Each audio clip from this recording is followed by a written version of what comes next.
Voilà, bonjour. Bienvenue à vous tous en ce beau dimanche d'octobre, puisque voilà, il y a un temps extraordinaire dehors. Vous pouvez même prendre l'apéro dehors tout à l'heure.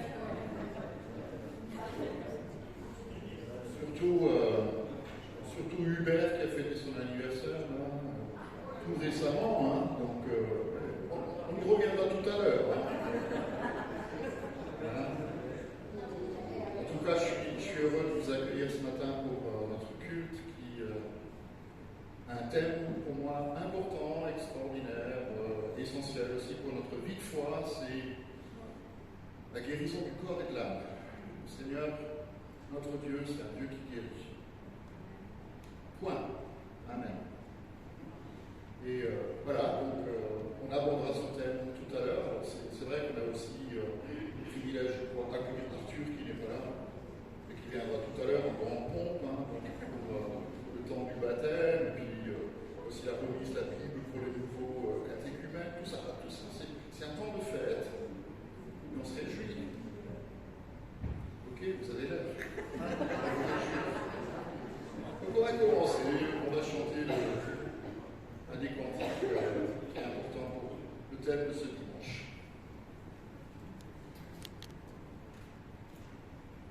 Amen.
mot d'ordre de ce dimanche 10 octobre, c'est ce verset de Jérémie qui dit « Guéris-moi Seigneur, et je serai guéri ». C'est une prière. Guéris-moi Seigneur, et je serai guéri. Sauve-moi Seigneur, et je serai sauvé. Et le psaume qui nous est proposé ce matin nous dit « Heureux celui dont la transgression est enlevée et le péché pardonné. Heureux l'homme à qui l'Éternel ne tient pas compte de ses fautes et dont l'esprit n'est pas tordu. Tant que je me taisais, mon corps dépérissait, je gémissais toute la journée, car nuit et jour, ta main pesait lourdement sur moi, ma vigueur avait fait place à la sécheresse de l'été. Je t'ai fait connaître mon péché, je ne t'ai rien caché. J'ai dit, j'avouerai à l'Éternel mes transgressions, et tu as pardonné. Tu m'as fait grâce. C'est ainsi que tout fidèle peut te prier au moment favorable. Si de grandes eaux débordent, elles ne t'atteindront pas. Seigneur éternel, tu es un abri pour moi. Tu me préserves de la détresse et tu m'entoures de chants de délivrance. Tu m'entoures de chants de délivrance. Il y a un secret dans ce texte. Si tu veux que ta prière soit exaucée devant le Seigneur, fais en sorte que ton cœur soit droit. Amen. On va chanter « Que ferais-je pour l'Éternel ?» en réponse à tous ses bienfaits.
ton nom, Seigneur, ce matin. Nous accueillons ta présence. Nous accueillons ta présence. Nous accueillons ce que tu veux nous donner aujourd'hui, en ce dimanche. Nous sommes rassemblés en ton nom. Et ta parole nous dit que si 2 ou 3 se mettent d'accord sur la terre pour demander quelque chose en ton nom, cela leur sera accordé. Car là où 2 ou 3 sont rassemblés en mon nom, je suis au milieu d'eux. Et nous croyons que tu es là au milieu de nous. Nous croyons que tu es là au milieu de nous, que tu vois nos vies, que tu connais nos vies, et que nous avons ce privilège extraordinaire de pouvoir les déposer devant toi, de te remettre tout souci, tout fardeau, tout problème, en te demandant, comme Jérémie le prie, si je suis malade, Seigneur, viens me guérir. Si j'ai besoin que tu me pardonnes, pardonne-moi. Si j'ai besoin que ta grâce, elle coule, alors qu'elle coule sur moi. Si j'ai besoin d'être sauvé de je ne sais quoi, Seigneur, alors viens et sauve-moi. Nous bénissons ton nom. Alléluia.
ceux qui auraient besoin parmi nous ce matin d'être touchés par le Seigneur, dans son corps, dans son âme, dans son esprit.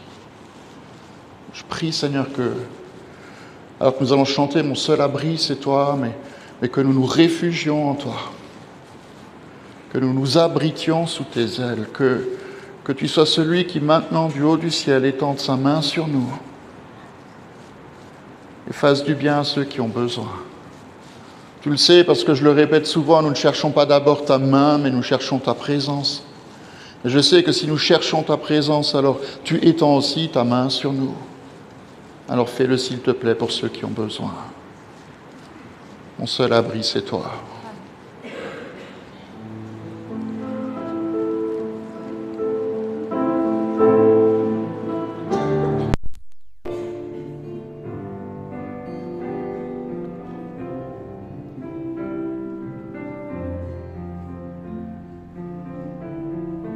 Chantez au Seigneur de tout votre cœur.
Amen. Nous allons écouter la parole du Seigneur. Peut-être que tout à l'heure, si on a le temps, on va la mettre en pratique. Jacques écrit dans sa lettre au chapitre 5, « Est-ce que quelqu'un parmi vous est dans la souffrance ?» C'est une question. Est-ce que quelqu'un parmi vous est dans la souffrance? Et Jacques nous dit quoi faire, qu'il prie. Quelqu'un est-il dans la joie? Qui chante. Quelqu'un parmi vous est-il malade? Qu'il appelle les anciens de l'Église et que les anciens prient pour lui en lui appliquant de l'huile au nom du Seigneur. La prière de la foi sauvera le malade et le Seigneur le relèvera. Et s'il a commis des péchés, le pardon lui sera accordé. Avouez donc vos péchés les uns aux autres et priez les uns pour les autres afin d'être guéris. La prière du juste agit avec une grande force. Amen. La prière du juste agit avec une grande force, nous le croyons, nous l'avons expérimenté tant de fois aussi dans nos vies. Et je voudrais nous lire le texte de l'Évangile en ce dimanche, chez Marc au chapitre 2. Quelques jours après, Jésus revint à Capernaum et on apprit qu'il était à la maison. Un tellement grand nombre de personnes se sont rassemblées devant la maison qu'il n'y avait plus de place devant la porte. Et Jésus leur annonçait la parole. Alors on va lui amener un paralysé qui était porté par 4 hommes. Comme ils ne pouvaient pas s'approcher à cause de la foule, ils découvrirent le toit au-dessus de l'endroit où était Jésus. Et ils descendirent par cette ouverture le brancard sur lequel le paralysé était couché. Voyant leur foi, Jésus dit au paralysé, « Mon enfant, tes péchés sont pardonnés. » Il y avait là quelques spécialistes de la loi qui étaient assis, qui se disaient en eux-mêmes, « Pourquoi cet homme, il dit ça? Il blasphème, il n'y a que Dieu seul qui puisse pardonner les fautes. » Alors Jésus sut dans son esprit, immédiatement, qu'il raisonnait ainsi. Et il leur dit, pourquoi est-ce que vous raisonnez ainsi dans vos cœurs? Qu'est-ce qui est plus facile à dire à cet homme? Qu'est-ce qui est plus facile de dire à cet homme? Tes péchés sont pardonnés? Ou de lui dire, lève-toi et marche? Mais afin que vous sachiez que le Fils de l'homme a sur la terre le pouvoir de pardonner les péchés, je te l'ordonne, dit-il au paralysé, lève-toi, prends ta civière et rentre chez toi. Et aussitôt il se leva. Il prit son brancard, il sortit devant tout le monde, de sorte qu'ils étaient tous très étonnés, et ils célébraient la gloire de Dieu en disant, on n'a jamais rien vu de pareil. Amen. On n'a jamais rien vu de pareil. Est-ce que vous vous attendez à ce que le Seigneur fasse pareil? Ok. Il ne faut pas juste dodeliner de la tête. Il faut dire oui. Ok. On va chanter, tu es puissant.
parce que nous croyons que notre Dieu est un Dieu puissant.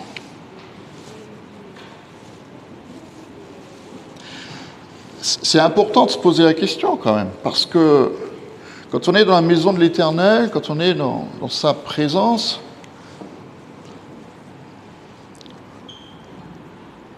le but qui est le sien, c'est de nous rencontrer. Et le but qui est le nôtre serait aussi de le rencontrer lui.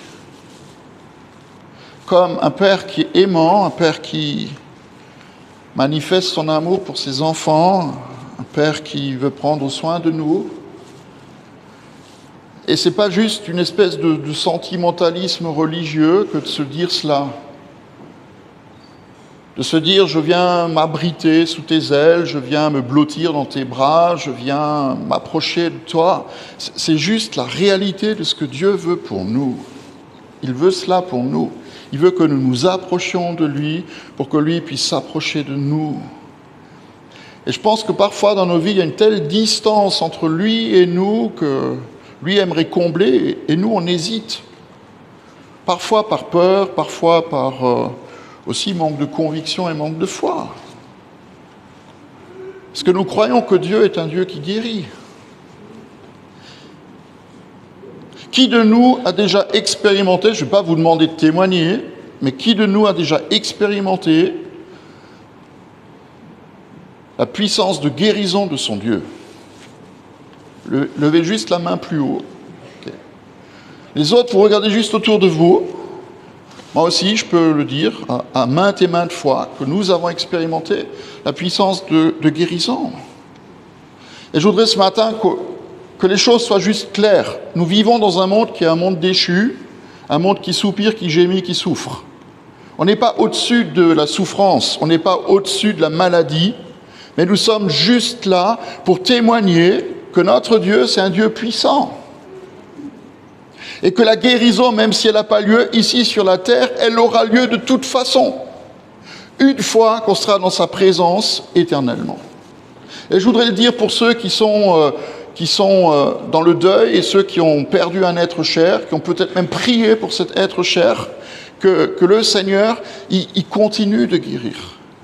Et je le dis aussi pour que les choses soient claires, je ne veux pas, pour moi personnellement, je ne veux pas abaisser la puissance que Dieu a au niveau de mon expérience. Parce que ce serait lui faire injure. Moi, je crois que mon Dieu, il est bon. Moi, je crois que mon Dieu, il est bon. Moi, j'ai une belle maman, elle est couchée depuis 5 ans, elle ne reconnaît plus personne. Et elle connaît Jésus, mais elle ne reconnaît plus personne. La seule chose qu'elle fait encore, c'est ouvrir la bouche pour manger. C'est tout. Et on prie et nous prions que le Seigneur la rappelle à lui, parce qu'elle a 91 ans. Mais ce n'est pas entre nos mains. Mais ce n'est pas parce que le Seigneur n'entend pas ma prière ou notre prière qu'il n'est pas bon. Est-ce que vous le comprenez? Il faut que ça entre pas seulement dans notre tête, il faut que ça entre dans notre cœur et que ça descende dans nos entrailles. Notre Dieu est un Dieu puissant. Et un jour, je sais que je reverrai ma belle maman dans sa présence. Elle sera plus couchée. Elle sera debout. Et ça, c'est l'espérance que nous avons en tant que chrétiens sur cette terre. L'espérance, c'est pas juste qu'un jour, au paradis, comme on le dit parfois, ou au ciel, on va être dans une espèce de félicité où tout ira bien. Mais moi, je crois que ce qui est au ciel, c'est déjà pour nous ici-bas. C'est pour nous ici-bas. C'est pour chacun d'entre nous, c'est aussi pour vous. Pour chacun d'entre nous. Que ce qui est au ciel est appelé à descendre sur la terre. Jésus, il est venu pourquoi? Il n'est pas juste venu pour donner un bel enseignement. Il est venu pour détruire les œuvres du diable. La maladie en fait partie. La mort en fait partie. Et je ne sais pas si on réalise, mais chaque fois que Jésus était face à un décès, face à un cercueil, il a ruiné les enterrements. Il a mis le bazar aux enterrements. Pourquoi? Parce que chaque fois qu'il était confronté à la mort, même la sienne, il a mis la mort sens dessus dessous. Les morts restaient plus morts. même s'il remourait après. Bon, je ne sais pas si c'est très français. Mais il a juste montré pourquoi il est venu. Pourquoi il est venu? Pour vaincre les œuvres du diable, pour marcher dessus. Et il nous invite, nous aussi, à le croire, à le saisir et à le vivre. Et ce matin, je voudrais que nous écoutions juste un petit texte, je ne vais pas être très long, mais de l'Ancien Testament par rapport à une guérison qui est chez Ésaïe, au chapitre 38. C'est un roi qui s'appelait Ézéchias, c'était un bon roi, un très bon roi. Son père, c'était un mauvais roi, même un très mauvais roi, puisqu'il a fait assassiner ses enfants, il les a fait passer par le feu, il a fait des tas de trucs qui étaient franchement sûrement pas à l'honneur de l'Éternel, sûrement pas à l'honneur de son Dieu. C'était un homme qui était perverti. Et cet homme perverti, il a eu un fils qui s'appelait Ézéchias, qui est monté sur le trône d'Israël, sur le trône de Juda, et il a fait de grandes choses. C'est le seul roi dans tout l'Ancien Testament dont il est dit la chose suivante, c'est qu'il marchait devant l'Éternel de façon droite. C'est la seule fois dans toute la Bible où il est dit qu'il avait le cœur intègre et qu'il a fait ce qui est bien aux yeux de son Dieu. C'est le seul. Il y en a d'autres qui étaient bien, il y en a d'autres qui avaient le cœur droit, mais il est le seul qui cumulait toutes ces choses. C'était un homme bon. Un homme bon qui s'est confié toute sa vie en l'Éternel. En Adonai Rapha, celui qui guérit, le Seigneur qui guérit. Il l'a cru.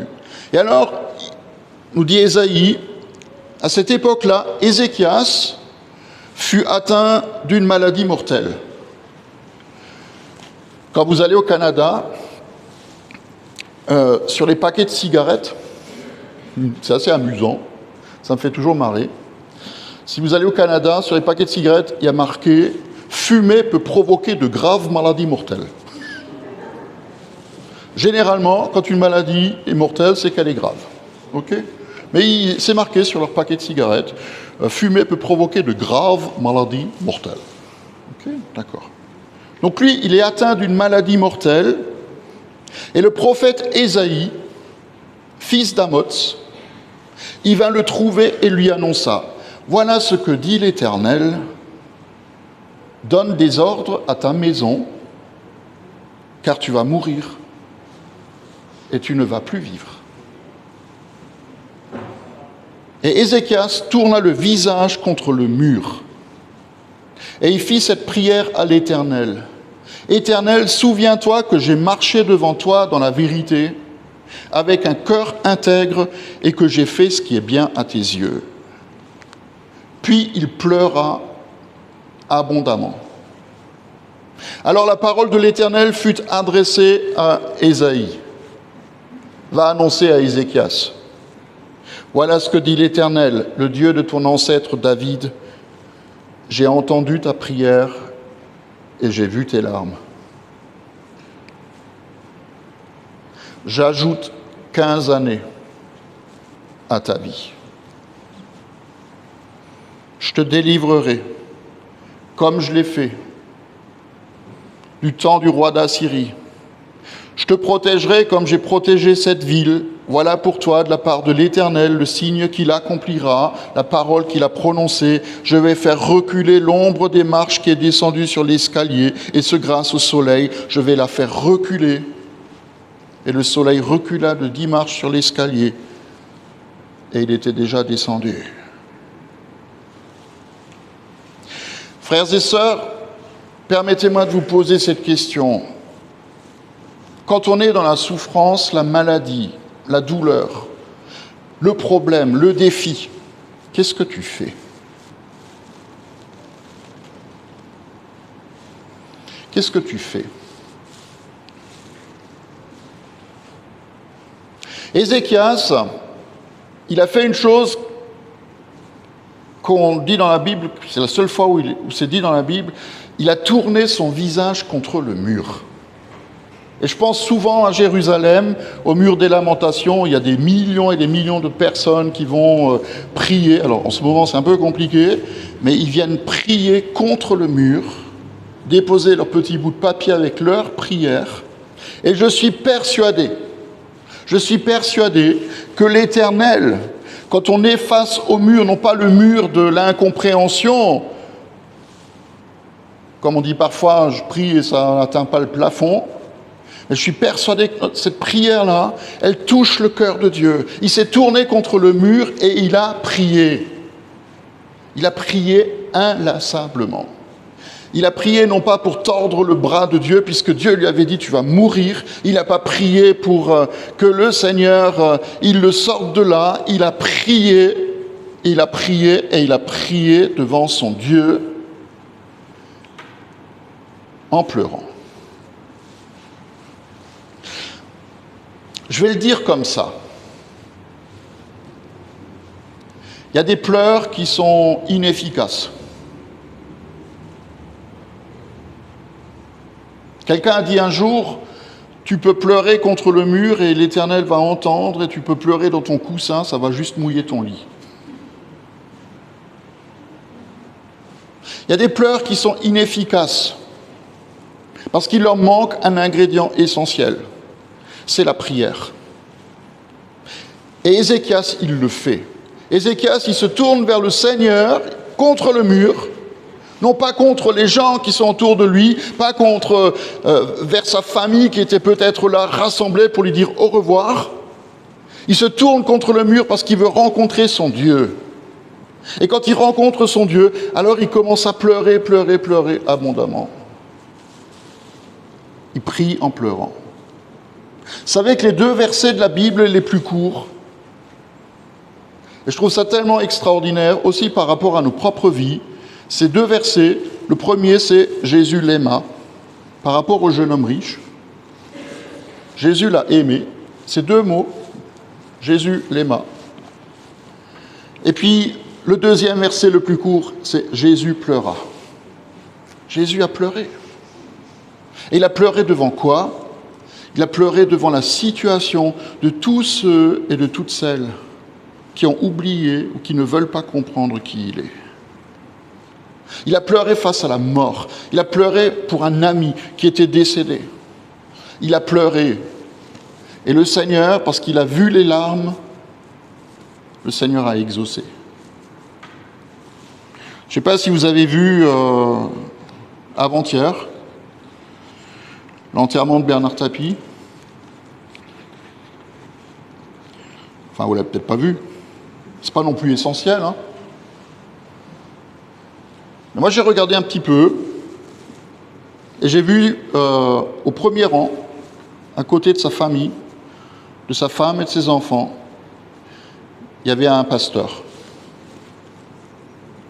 On l'appelle, nous, Marcel Badaboum, parce que quand il prêche, c'est assez fort.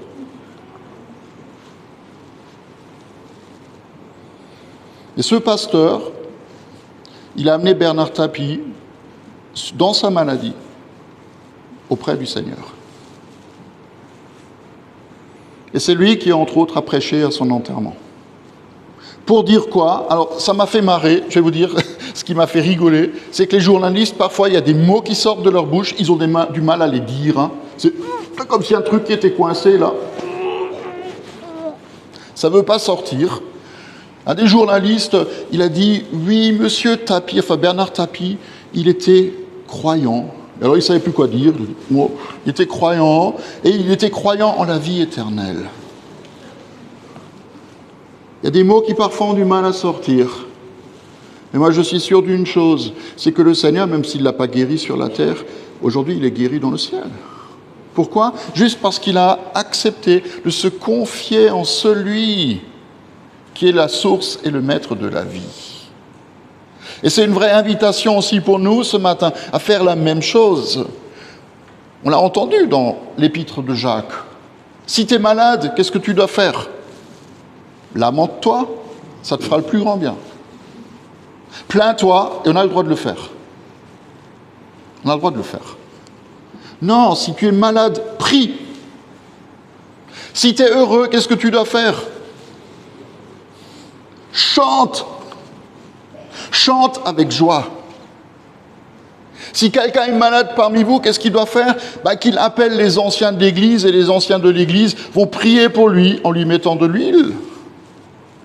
Et ça a été détourné un petit peu par certaines églises qui ont fait de cette onction d'huile une espèce de rite magique. Ce n'est pas un rite magique, c'est juste obéir à la parole. Si tu es malade, appelle les anciens de l'Église et ils vont prier pour toi. Et si tu as fait du mal, c'est pas grave, demande pardon et le Seigneur, il va te pardonner. Est-ce que vous le croyez que le Seigneur pardonne? Amen. J'ai envie de vous dire ce matin, n'attendez pas le dernier moment pour demander pardon. Faites-le un peu avant. Pour une raison très simple, c'est qu'il y a tellement de belles et bonnes choses à vivre avec Dieu. Il y a tellement de belles et bonnes choses à vivre avec le Seigneur. Amen. Voilà ce que dit Ézéchias. Je disais, au beau milieu de mon existence, je dois passer par les portes du séjour des morts. Je suis privé du reste de mes années. Je disais, je ne verrai plus l'Éternel sur la terre des vivants. Je ne pourrai plus regarder aucun homme en compagnie des habitants du monde. Mon habitation était enlevée, transportée loin de moi comme une tente de berger. Pareil à un tisserand, j'arrivais au bout du rouleau de ma vie. J'arrivais au bout du rouleau de ma vie. Il m'arrachait à la chaîne de tissage. Avant la nuit, tu en aurais fini avec moi. Je me suis retenu jusqu'au matin, mais pareil à un lion, il brisait tous mes os. Avant la nuit, tu m'aurais achevé. Je poussais des petits cris comme une hirondelle en train de voltiger. Je gémissais comme une colombe. Mes yeux se levaient épuisés vers le ciel. Seigneur, je suis accablé. Porte-toi garant pour moi. Et alors, que puis-je dire? Il m'a parlé et il a agi. Je marcherai humblement jusqu'au terme de mes années. À cause de l'amertume dont j'ai fait preuve, Seigneur, c'est par tes bontés qu'on vit. C'est grâce à elles que j'ai encore un souffle de vie. Tu m'as restauré, tu m'as fait revivre. Mon amertume même s'est changée en bien-être. Tu m'as aimé au point de me retirer de la fosse de la destruction, car tu as jeté derrière toi tous mes péchés. Ce n'est pas le séjour des morts qui te célébrera, ce n'est pas la mort qui te louera. Ceux qui sont descendus dans le séjour des morts n'espèrent plus en ta fidélité, mais c'est le vivant, oui, c'est celui qui est vivant, qui te célèbre comme moi aujourd'hui. Et c'est le Père qui fait connaître ta fidélité à ses enfants. Éternel, puisque tu m'as sauvé, nous ferons résonner les cordes de nos instruments tous les jours de notre vie, près de ta maison. Amen. Je vous invite à vous lever, nous voulons prier ensemble.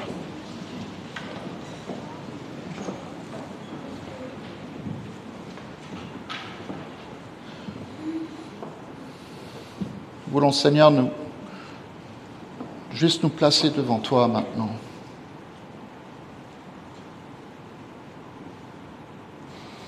Je vous invite à fermer juste vos yeux, et aussi si vous êtes chez vous à la maison et vous regardez le culte sur Internet, fermez juste vos yeux.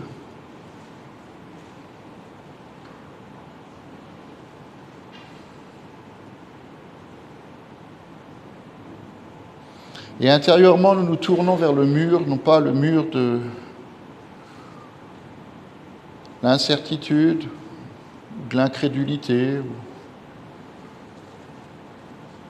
mais juste pour être face à face avec toi, en tête à tête avec toi. Et nous voulons te prier, Éternel, le Dieu Tout-Puissant,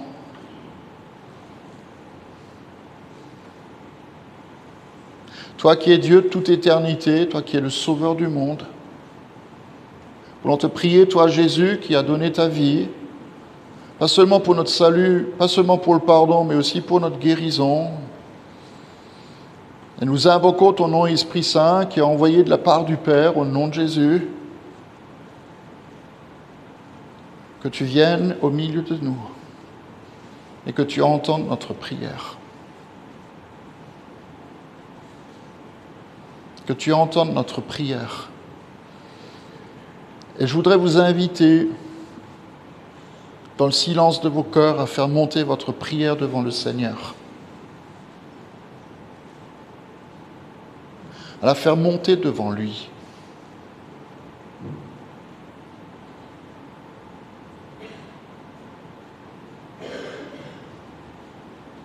À lui dire ce dont vous avez besoin.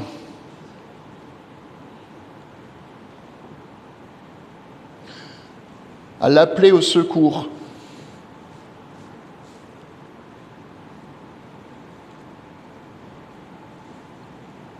À déposer votre fardeau à ses pieds.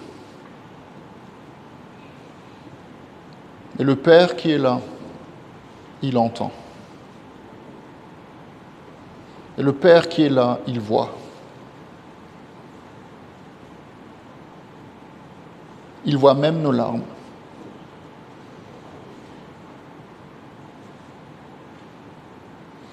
La parole nous dit qu'aucune larme n'est perdue, mais sont recueillies devant le trône de Dieu.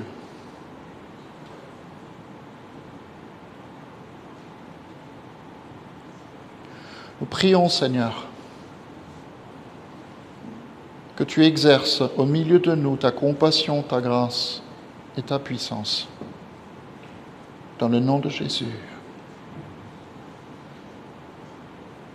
Et que ceux qui ont besoin trouvent en toi réconfort, soutien, force, guérison, délivrance et même résurrection. Dans le nom de Jésus. Amen. Je vous invite à vous asseoir.